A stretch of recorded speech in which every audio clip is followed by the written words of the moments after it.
안녕하세요. 자유교회 이진우 목사가 보내드리는 아침 묵상입니다. 오늘도 예수 그리스도의 향기를 내는 복된 하루가 되시길 바랍니다. 5월 19일 수요일 아침 묵상입니다. 오늘은 40년이 참회라는 제목으로 사도행전 7장 30절로 32절 말씀 묵상합니다.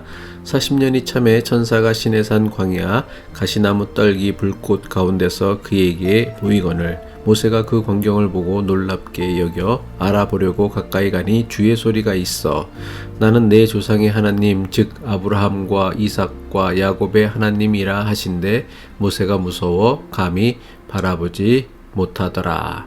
새날을 시작합니다. 새로운 마음으로 하나님의 인도하심을 따라 살아가시는 복된 하루 되시길 바라며 아침 묵상 시작합니다. 스데반이 모세의 삶을 40년을 주기로 나누어 세 번의 서로 다른 인생을 살았던 모세에 대해 설교했습니다. 스데반은 40이라는 숫자를 의도적으로 두 번이나 반복하여 강조하고 있습니다. 모세의 첫 번째 40년은 그가 이집트 왕궁에서 이집트 왕자로 살았던 40년의 기간이었습니다. 비록 모세는 노예 신분으로 태어났지만 이집트 공주에 의해 이집트의 왕자가 되었습니다. 태어난 지 불과 석 달 만에 이루어진 사건입니다. 만약 모세가 평생을 이집트 왕궁에서 이집트 왕자의 신분으로 세상을 살았다면 그의 삶이 어떻게 되었을까요? 아마도 이집트의 모든 왕이 그러했듯 자신을 사람이 아닌 반신, 반인쯤으로 착각하며 살다가 인생을 마쳤을 것입니다. 하지만 그의 나이 40이 되었을 때 자신이 이집트인이 아니라 이스라엘 백성이라는 자신의 정체성을 찾게 된 것입니다. 사도행전 7장 23절이죠. 나이가 40이 되매 그 형제 이스라엘 자손을 돌볼 생각이 나더니 모세는 40년 동안 이집트 왕궁에서 왕자로 지내며 배운 지식과 자신의 능력으로 이스라엘 백성들을 구원할 수 있을 것으로 생각했습니다. 하지만 자신의 지식과 능력으로 이스라엘 백성들을 구원해 보겠다는 모세의 선의를 이스라엘 백성들은 알아주지 않았습니다. 사도행전 7장 25절이죠. 그는 그의 형제들이 하나님께서 자기의 손을 통하여 구원해 주시는 것을 깨달으리라고 생각하였으나 그들이 깨닫지 못하였더라. 심지어 이스라엘 백성들 사이에서 벌어진 싸움을 말리는 모세를 밀쳐내며 누가 당신을 우리의 관리나 재판장으로 세웠느냐며 모세를 배척하였습니다. 학대당하는 이스라엘 백성을 구하기 위해 이집트인을 살아야 한 모세는 이스라엘 백성들에게조차 거절당하자 더는 이집트에서 살 수 없게 되었습니다. 모세는 즉시로 이집트를 떠나 미디안 광야에서 나그네로 40년을 살게 됩니다. 이것이 모세의 두 번째 40년입니다. 모세가 살아야 했던 두 번째 40년은 모든 것이 화려하고 풍요로웠던 이집트 왕궁의 삶과는 달리 그야말로 아무것도 없는 삭막한 광야의 삶이었습니다. 하지만 모세가 미디안 광야에서 살아야 했던 40년의 세월은 결코 하나님께서 그를 그냥 내버려 두신 세월이 아니었습니다. 장차 이스라엘 백성들을 구출하여 가나안 땅에 들어가기까지 40년 동안 이스라엘 백성의 광야 생활을 인도하기 위해 모세를 훈련하고 연단시킨 시간이었습니다. 모세는 미디안 광야의 40년 세월을 통해 가장 먼저 깨달은 것은 인생은 나그네라는 것입니다. 모세는 광야의 40년 생활을 통하여서 노매드의 영성, 즉 나그네의 영성을 배운 것입니다. 나그네의 영성은 모세가 모든 것이 보장된 이집트 왕궁에서 계속 살았다면 죽을 때까지 얻지 못했을 소중한 깨달음이며 영성입니다. 모세가 미디안 광야에서 나그네로 산 지 40년이 지나게 되었습니다. 스데반은 이것을 40년이 참회라고 설교하였습니다. 사도행전 7장 30절이죠. 40년이 참회 천사가 시내산 광야 가시나무 떨기 불꽃 가운데서 그에게 보이거늘 스데반이 이렇게 설교한 것은 하나님의 약속과 그 약속의 성취 사이에는 반드시 인간의 인내가 필요함을 강조하기 위함입니다. 하나님을 믿는 사람이 인내하며 기다린다는 것은 하나님의 약속이 성취되는 시기를 자신이 정하지 않는 것입니다.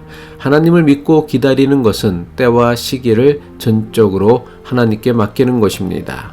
하나님의 때를 인내하며 기다릴 줄 아는 사람만이 서두르거나 조급해하지 않고 마땅히 거쳐야 할 믿음의 과정을 제대로 지날 수 있습니다.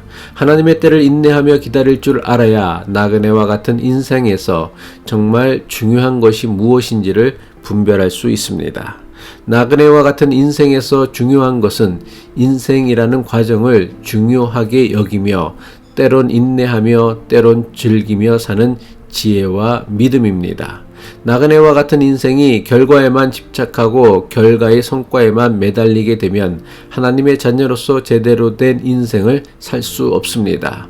하나님께서 우리에게 기나긴 인내의 터널을 지나가게 하시는 것은 우리를 저주하시고 벌주기 위함이 아닙니다. 우리의 삶이 나그네와 같은 인생임을 깨닫게 하시어 불필요한 집착이나 미련을 버리게 하는 하나님의 사랑이요 은총이라 할 수 있습니다. 물론 사람마다 인내의 기간은 다 다를 것입니다.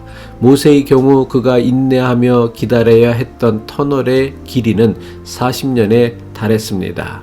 모세가 인내하며 기다려야 했던 미디안 광야의 40년은 단지 인생이 나그네임을 깨닫도록 한 것만은 아니었습니다. 나그네와 같은 인생에서 가장 중요한 것은 하나님의 도우심이라는 것을 비로소 깨닫게 하셨습니다.